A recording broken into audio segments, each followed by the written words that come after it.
Жалал Абад облусунун Нокен районуна караштуу Тоскол ата Токой чарбасында 300 гектар жерге мисте бадам көчөттөрү олтургузулуп жатат. Бүгүн 1-апрелде министрлер кабинетинин төрагасынын орун басары УКМК төрагасы Камчыбек Таршиев көчөттөр тигилип жаткан аймакка барды. Жайыт жерди Токойго айлантуу максатында мында 150 гектарына мисте, 150 гектарына бадам көчөттөрү олтургузулган. Bunun ушундай кылып эгебиз, Салафан менен элиш керек го, мына жерде салафанды алып коет. Салафанды алабыз. Салафанды алабыз, топтоп шашпай. Сетканы ал. Жер даярда. Жерди даярда. Салафанды алабыз, Опа, мына. Турабы? Кол менен эгиш керек. Жаштарга өсүп кетсин деп,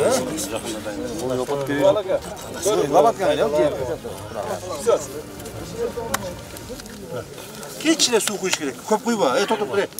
Сууну да азыраак куюш керек. Бугач. Кол менен мындай куюш керек. Шарылдатып куюп, эме кылып болду. Болду. Көп куйба. Болду. Мына эми Кудай кааласа өсөт ушунда. Мына жашнаган өсүп кетет. Сон болдубу? Тигилген көчөттөрдүн толук жетилиши үчүн 300 гектар жер толугу менен тосму менен тосулган. Мында жалпы 120 000 мисте бадам көчөттөрү олтургузулууда. УКМК төрагасы тарабынан көчөттөрдүн толук көктөшүн өзгөчө көзөмөлгө алуу жергиликтүү Токой чарба кызматкерлерине бийлик өкүлдөрүнө милдеттендирилди. Мына түшүмгө канча жылда кирет? Ушул айтыңчы. Бул бир 15-18 жылда түшүм. 15, ну давайте 20 жыл дейли. 20 жылда мен азыр 56-да болсом, 76-га чыкканымда ошо түшүмгө кирет экен. 76-га чыкканыбыз. Кудай буйруп, Кудай насип этип, ошо маалда келип ушу түшүмүнөн ооз тие турган болойлу, ошо маалда. Ошого бул айтып кетейли, ушул жерди мына ушул жерлерди биз отургуздук эле, ушул жерлерге мына биз кичинекейинен ушундай бир 5 сантиметр, 10 сантиметр болгон дарактарды өтүргүздүк эле. Бул көчөттөрдүн өзгөчөлүгү башкача болуп атат да. Мен мына көрүп атам, бул көчөттөрдүн өзгөчөлүгү неден болуп атат? Булар мына уругунан өндүрүлгөн, Бул жердеги 2 сантиметр, 3 сантиметр, 5 сантиметр ашып кетсе 10 сантиметр көчөттөрдү отургузуп атабыз да. Так, бул деген ушул баягы наристеде дейле болот, бул бөөктүү эле нерсе. Өтө назик болот. Буларды ушу назик кол менен кармап, ушундай сонун кылып, мындай үлгүрөп, сонун мээримди төгүп туруп анан өстүрүшүбүз керек да. Башка мындай көчөт таштап туруп үстүнөн топурак таштап койсок өспөйт экен. Ошондо ишерге ийгилик болсун. Кудай буйруса жакшылап өстүрө бергиле.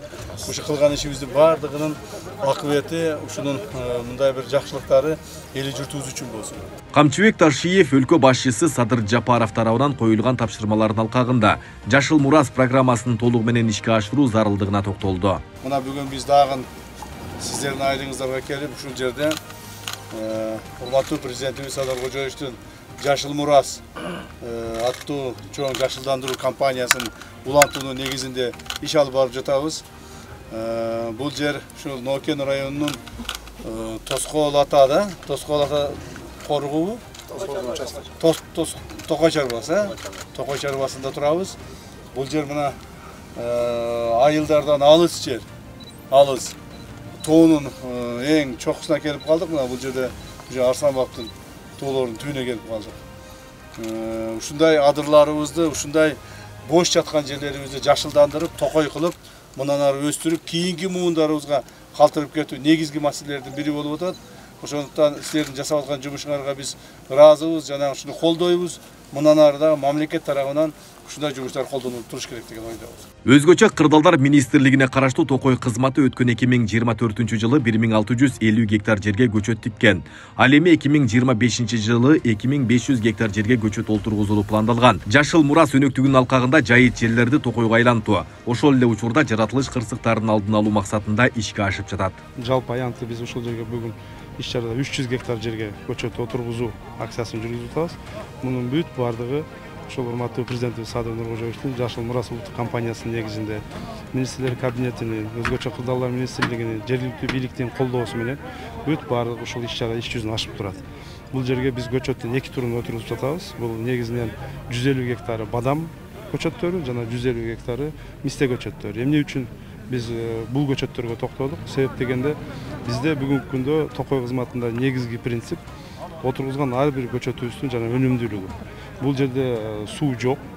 Ошондуктан бул бадам менен мистен тамыры 18 метрден 20 метрге чейин тереңдикке кетет, жана баягы ынымдуулукту өзү издеп таап алат. Ошондуктан баягы көп сууну талап кылбаган үчүн биз бадам менен мистени ушул жерге отургузууну чечкенбиз. Белгилей кетсек, Жалал Абад облусунда токойлордун жалпы аянты 290 000 гектар. Анын ичинде басымдуу бөлүгү жаңгак токой аянты 33 000 гектар жерди ээлейт. Ал эми мисте өскөн аймак 28 000 гектар. Калган токойлордо алма, алча, долоно жана башка дарактар өсөт. Айбек Исабеков, Замирбек Тойчубаев, Регион.